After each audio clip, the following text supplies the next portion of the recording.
Hello friends, Radhe Radhe. आज हम आपको सुनाएंगे कार्तिक मास की नियम, कथा और संपूर्ण जानकारी। तो आप सब इस कथा में बने रहिएगा और पूरी कहानी सुनकर जाइएगा। आज हम बताएंगे कार्तिक मास में स्नान का महत्व। धार्मिक मान्यताओं के अनुसार कार्तिक माह में भगवान विष्णु मत्स्य के रूप में जल में निवास करते हैं। ऐसे में कार्तिक महीने में सूर्योदय से पहले उठकर किसी पवित्र नदी में स्नान करना बहुत ही शुभ फलदायी माना जाता है। कार्तिक महीने में स्नान करने की मान्यताएं। धार्मिक मान्यताओं में मुताबिक कार्तिक महीने में भगवान विष्णु मत्स्य के रूप में जल में निवास करते हैं, इसलिए इस महीने में सूर्योदय से पहले उठकर पवित्र नदी में स्नान करना बहुत ही शुभ माना जाता है। मानता है कि कार्तिक महीने में स्नान करने से साधक को मोक्ष की प्राप्ति होती है और उसके सभी पाप धुल जाते हैं। कार्तिक पूर्णिमा के दिन गंगा स्नान करने से विशेष महत्व है। इस दिन गंगा स्नान करने से 1000 बार गंगा स्नान करने के समान फल मिलता है। कार्तिक महीने में स्नान करने से कई तरह के दोष से भी मुक्ति मिलती है। कार्तिक महीने में स्नान करने के लिए अगर पवित्र नदी जा पाए तो घर में ही पानी में गंगा जल डालकर स्नान किया जा सकता है। कार्तिक महीने में स्नान के बाद सूर्य की अर्घ्य देकर भगवान विष्णु की पूजा करनी चाहिए। कार्तिक महीने में लहसुन, प्याज और मांसाहार का सेवन नहीं करना चाहिए। कार्तिक महीने में ब्रह्मचर्य का नियम मानकर भूमि पर सोना चाहिए। इस महीने में जो व्यक्ति भगवान विष्णु और माता लक्ष्मी की उपासना करता है उसकी सारी इच्छाएं पूर्ण होती है। साथ ही कार्तिक मास में कार्तिक महामंत्र व्रत कथा का पाठ जरूर करना चाहिए। कार्तिक मास की कथा। एक नगर में एक ब्राह्मण दंपति रहते थे। वे दोनों प्रतिदिन 7 कोस दूर गंगा और यमुना नदी में स्नान करने जाते थे। इतनी दूर आने जाने से ब्राह्मण की पत्नी थक जाती थी। एक दिन उसने अपने पति से कहा कि हमारा एक पुत्र होता तो कितना अच्छा रहता। पुत्र के बहू आते तो हमें घर का वापस जाने पर खाना बनाना हुआ मिलता और बहू घर का काम भी कर देती। अपनी पत्नी की बात सुनकर ब्राह्मण ने कहा, तूने बात तो सही कही है, चल मैं तेरे लिए बहू ला ही देता हूँ। ब्राह्मण ने कहा कि एक पोटली में आटा डालकर कुछ मोहरे रख दे। ब्राह्मण के कहे अनुसार उसने पोटली बांधकर देव पोटली लेकर ब्राह्मण चला गया। ब्राह्मण सफर के दौरान यमुना के किनारे बहुत ही सुंदर लड़कियां दिखाई दी। वे रेत में घर बनाकर खेल रही थी। उनमें से एक लड़की ने कहा कि मैं अपना घर नहीं बिगाड़ूंगी, मुझे तो रहने के लिए ये घर चाहिए। लड़की की बात सुनकर ब्राह्मण के मन में यह मन सोचने लगा कि बहू बनाने के लिए यह लड़की उचित है। जब वह लड़की जाने लगी तो ब्राह्मण भी उसके पीछे पीछे उसके घर तक चला गया। वहां जाकर ब्राह्मण ने उस लड़की से कहा कि बेटी, कार्तिक मास चल रहा है, इसलिए मैं किसी के घर खाना नहीं खाता। मैं अपने साथ आटा लेकर आया हूँ। तुम अपनी माता से पूछो कि क्या वह मेरे लिए आटा छानकर 4 रोटी बना देंगी। यदि वह मेरा आटा छानकर रोटी बनाएंगी तो ही मैं रोटी खा लूंगा। लड़की ने जाकर अपनी माँ को ये सारी बात बताई। माँ ने कहा, उचित है, जाकर ब्राह्मण देव से कह दो कि वह अपना आटा दे, मैं रोटी बना दूंगी। जब वह आटा छानने लगी तो आटे में से मोहरे निकली। वह सोचने लगी कि जिसके आटे में इतनी मोहरे हैं उसके घर में कितनी मोहरे होंगी। जब ब्राह्मण खाना खाने बैठा तो लड़की की माँ ने उस ब्राह्मण से पूछा, क्या आपका कोई लड़का है और क्या आप इस लड़के की सगाई करने जा रहे हो। यह सुनकर ब्राह्मण ने कहा कि मेरा लड़का तो काशी पढ़ने गया हुआ है, लेकिन यदि तुम कहो तो खंड कोटरे से विवाह करके तेरी बेटी को अपने साथ ले जाऊं। लड़की की माँ ने कहा कि ठीक है। ब्राह्मण देव इस पर लड़की की मां ने लड़की की खंड कटोरे से शादी करके ब्राह्मण के साथ भेज दिया। ब्राह्मण ने घर आकर कहा, रामू की मां दरवाजा खोलकर देख, मैं तेरे लिए बहू लेकर आया हूँ। ब्राह्मण की पत्नी भीतर से भी बोली, हमारे तो कोई बेटा बेटी नहीं है, तो बहू कहाँ से आए? दुनिया ताने मारती थी, अब आप भी मारने लगे। ब्राह्मण ने कहा कि तू दरवाजा खोलकर देख। तो जब ब्राह्मणी ने दरवाजा खोला तो सामने बहू को खड़ी देखा। उसने बहू को स्वागत किया, आदर सत्कार से अंदर ले गई। अब जब ब्राह्मण अपनी पत्नी के साथ नदी स्नान करने जाता तो पीछे से बहू घर का सारा काम करके और खाना बना रखती थी। वह उनके कपड़े भी धोती और रात को हाथ पैर भी दबाती। इस तरह बहुत दिन बीत गए। ब्राह्मणी ने अपनी बहू से कहा कि बहू, कभी भी चूल्हे की आग मत बुझने देना और मटके का पानी खत्म मत होने देना। परंतु एक दिन चूल्हे की आग बुझ गई। यह देखकर बहू घबरा गई और भागी भागी अपनी पड़ोसन के पास गई और कही कि मेरे चूल्हे की आग बुझ गई है, मुझे थोड़ी आग चाहिए। मेरे सास ससुर सुबह 5 बजे सो गए हुए हैं और वह थक हुए हैं, घर आएंगे तो इसलिए मुझे उनके लिए खाना बनाना है। यह सुनकर पड़ोसन ने कहा कि तू तो बावली है, तुझे यह दोनों मिलकर पागल बना रहे हैं। इनका कोई पुत्र नहीं है, यह निसंतान बहू ने ये निसंतान है।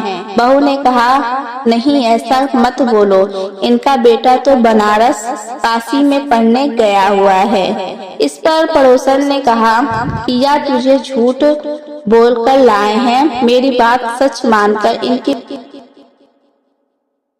तो पीछे से बहू घर का सारा काम करके और खाना बना रखती थी। वह उनके कपड़े भी धोती और रात को हाथ पैर भी दबाती। इस तरह बहुत दिन बीत गए। ब्राह्मणी ने अपनी बहू से कहा कि बहू, कभी भी चूल्हे की आग मत बुझने देना और मटके का पानी खत्म मत होने देना। परंतु एक दिन चूल्हे की आग बुझ गई।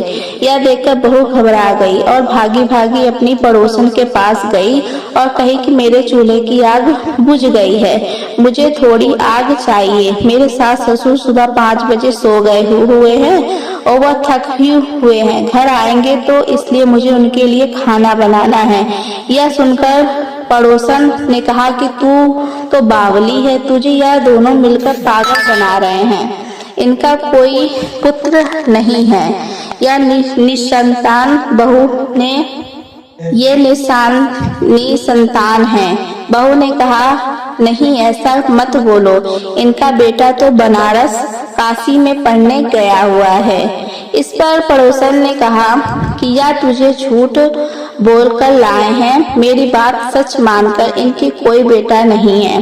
अब बहू पड़ोसन की बातों में आ गई और कहने लगी, अब आप ही बताओ मैं क्या करूं? पड़ोसन ने कहा कि करना क्या है, जब तुम्हारे सास ससुर आए तो चली हुई रोटियां बना कर देना और बिना नमक की दाल बना कर देना, खड़ी खीर की कचड़ी दाल में और दाल की कचड़ी खीर में डाल देना। पड़ोसन ने उसे अच्छे से सिखाया, पढ़ाया दिया। फिर जब वह उसके साथ सास ससुर घर आए तो उसने ना तो उनका आदर सत्कार किया, ना ही उनके कपड़े धोए। जब उसने सास ससुर को खाना दिया तो सास बोली, आज यह रोटियां जली क्यों हैं और दाल भी अम्लीनी है। तब बहू ने पलटकर कहा कि एक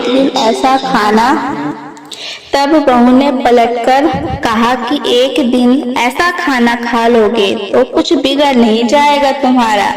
सास ससुर को खड़ी खोट सुनाकर वह फिर से पड़ोसन के पास गई और बोला कि अब आगे क्या करना है। पड़ोसन ने कहा कि अब तुम सातों कोठों की चाबी मांग लेना। अगले दिन जब भी स्नान करने के लिए जाने लगे तो बहू अड़ गई कि मुझे तो सातों कोठों की चाबी चाहिए।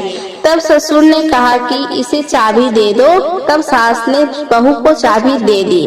सास ससुर के जाने के बाद जब बहू ने दरवाजे खोले तो देखा कि किसी में अन्न भरा है, किसी में धन भरा है और किसी कोठे में बर्तन पड़े हैं। जब उसने सबसे ऊपर का 7वां कोठा खोला, देखा कि शिव जी और पार्वती माता, गणेश जी, लक्ष्मी माता जी, पीपल, पथरीवारी, कार्तिक के ठाकुर, राई, दामोदर, तुलसी जी का बिछुआ, गंगा, यमुना और 33 कोटि देवी देवता विराजमान हैं।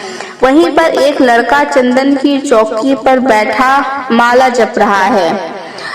यह सब देखकर उसने लड़के से पूछा कि तुम कौन हो? तब लड़का बोला कि मैं तेरा पति हूँ। अभी दरवाजा बंद कर दे। जब मेरे माता पिता आएंगे तब दरवाजा खोलना। यह सब देखकर वो बहू बहुत खुश हो गई और 16 श्रृंगार सुंदर वस्त्र पहनकर अपने सास ससुर का इंतजार करने लगी। उसने अपने सास ससुर के लिए अच्छे अच्छे पकवान बनाए। जब उसके सास ससुर घर पर आए तो उसने उनका आदर सत्कार किया और प्रेम पूर्वक खाना खिलाया और हाथ पैर दबाने लगी। पैर दबाते दबाते बहू ने कहा कि माँ, आप इतनी दूर गंगा यमुना स्नान करने के लिए जाती हो तो आप थक जाती हो, इसलिए आप घर पर ही स्नान क्यों नहीं करती हो? यह सुनकर सास कहने लगी, बेटी, गंगा यमुना घर पर होती नहीं बहती। तब उसने कहा, माँ जी, आप बहती हैं, मैं आपको दिखाती हूँ। जब बहू ने 7वां कोठा खोलकर दिखाया तो उसमें शिव जी, पार्वती जी, गणेश जी, लक्ष्मी जी, पीपल, पाथरी, कार्तिक के ठाकुर, राई, दामोदर, तुलसी जी का बिछुआ, गंगा यमुना बह रही और 33 कोटि देवता विराजमान है। वहीं चौकी पर बैठा एक लड़का माला जप रहा है। माँ ने उससे देखकर कहा कि बेटा, तू कौन है? लड़का बोला, माँ, मैं तेरा बेटा हूँ। तब ब्राह्मणी ने पूछा कि तू कहाँ से आया है? लड़के ने जवाब दिया कि मुझे कार्तिक ने भेजा है। माँ ने कहा, बेटा, यह संसार कैसे मानेगा कि तू मेरा बेटा है? माँ ने कुछ विद्वान पंडितों से मदद मांगी। पंडितों ने कहा कि इस पार बहू बेटा खड़े हो जाए और उस पार माँ खड़ी हो जाए। माँ ने चमड़े की अंगड़ियां पहनी और छाती में दूध की थार निकल कर बेटी की दाढ़ी मूछ भीगे और पानी में गठजोड़ा बांधे, तब मानेंगे यह इस माँ की ही बेटा है। उसने ऐसा किया कि चमड़े की अंगियां फट गईं और छाती में से दूध की धार निकलकर बेटे की दाढ़ी मूछ भीग गई। पानी से बहू बेटा का गठजोड़ बंध गया। यह सब देखकर ब्राह्मण और उसकी पत्नी की खुशी का ठिकाना न रहा।